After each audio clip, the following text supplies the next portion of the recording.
Assalamualaikum dan salam sejahtera kepada semua penonton-penonton video ini. Oke, baik.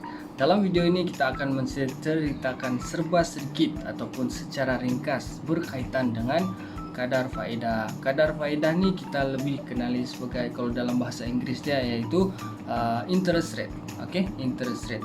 Oke, secara umumnya kadar faedah ini kalau dalam kalangan masyarakat kita akan kaitkan dengan bank ataupun pinjaman. Oke, memang betul dia akan berkait dengan bank dan pinjaman, tetapi dia ada definisi yang tepat. Oke, saya akan berikan definisi dia. Oke, definisi dia ialah harga tahunan yang dikenakan oleh pemberi pinjaman kepada peminjam supaya peminjam mendapatkan pinjaman. Ini biasanya dinyatakan sebagai peratusan dalam jumlah yang dipinjamkan. Oke, baik. Dari definisi ini dia menyatakan pemberi pinjaman, yaitu kebiasaannya ialah bank, dan juga peminjam. Peminjam itu macam kita, pengguna. Oke, itu definisi dia.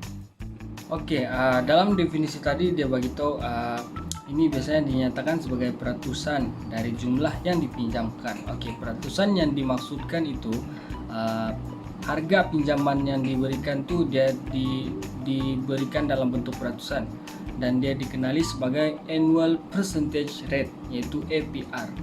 Oke, APR itu apa? APR ialah kadar faedah pada akaun serta sebarang yuran yang perlu Anda bayar. Ia dikira setiap tahun dan ditunjukkan sebagai peratusan.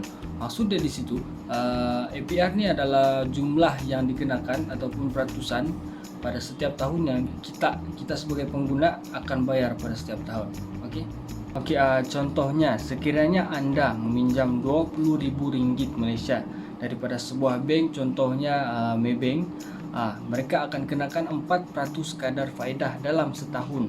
4% itulah yang dinamakan sebagai APR ataupun annual percentage rate. Dalam kadar faedah ini, selain daripada APR, ada juga istilah lain yaitu APY. Oke, APY ini merupakan kadar yang Anda boleh beroleh pada akaun selama setahun, dan ia termasuk faedah compound. Macam tadi, APR tu benda yang kita perlu bayar setiap tahun, kan, kadar faedah tu. Tetapi APY ini benda yang kita peroleh daripada bank.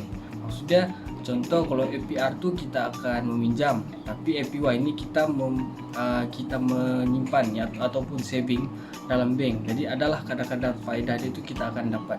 Oke, seterusnya kita akan pergi kepada contoh pengiraan dia. Oke, nanti kamu boleh lihat di mana-mana ada screen ini adalah dia punya pengiraan. Oke, ada dua cara pengiraan kadar faedah nih. Yang pertama ialah kadar faedah tetap. Oke, sebagai contoh,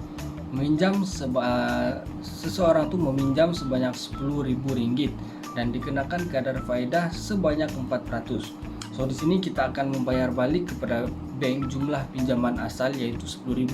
Yang kita pinjam Rp10.000 itu kita akan bayar, dan juga kadar faedah yaitu 4%. 4% daripada jumlah pinjaman kita yaitu Rp10.000. Maksud dari situ 4% daripada Rp10.000 itu pun kita perlu bayar. Oke, cara mengira dia Rp10.000 tu kita kali tekan dengan 4%, yaitu 0.04, dan dia punya hasil ialah 400. So 400 tu mewakili 4% daripada Rp10.000. So total untuk kita bayar balik adalah Rp10.400. Oke, itu cara mengira kadar faedah tetap. Oke, seterusnya ialah kadar faedah yang melibatkan jangka masa yang panjang, yaitu lebih daripada setahun. Kebanyakan kita akan meminjam mungkin dalam 30 ataupun 25 tahun, sebab kita akan perlukan masa untuk membayar balik. Oke, jadi contoh kita seperti macam mana yang kita bincangkan tadi. Jadi pinjaman diambil dalam 10 tahun. Oke, tadi tiada tahun, sekarang kita ada tahun. So di sini kita akan membayar balik kepada bank jumlah pinjaman asal Rp10.000 dan kadar faedah dia 4% daripada jumlah pinjaman tu 4%.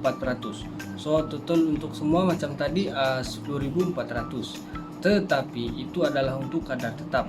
Tapi kalau melibatkan jangka masa panjang, kita akan darabkan ataupun kali dengan 10 tahun. So di sini kamu dapat lihat Rp10.000 itu kita kalikan dengan 4%.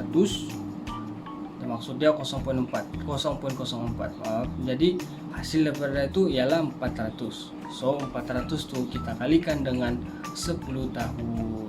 So dia punya total ialah 4.000. So maksudnya 400 daripada jumlah asal kita pinjam tuh, yaitu 10.400.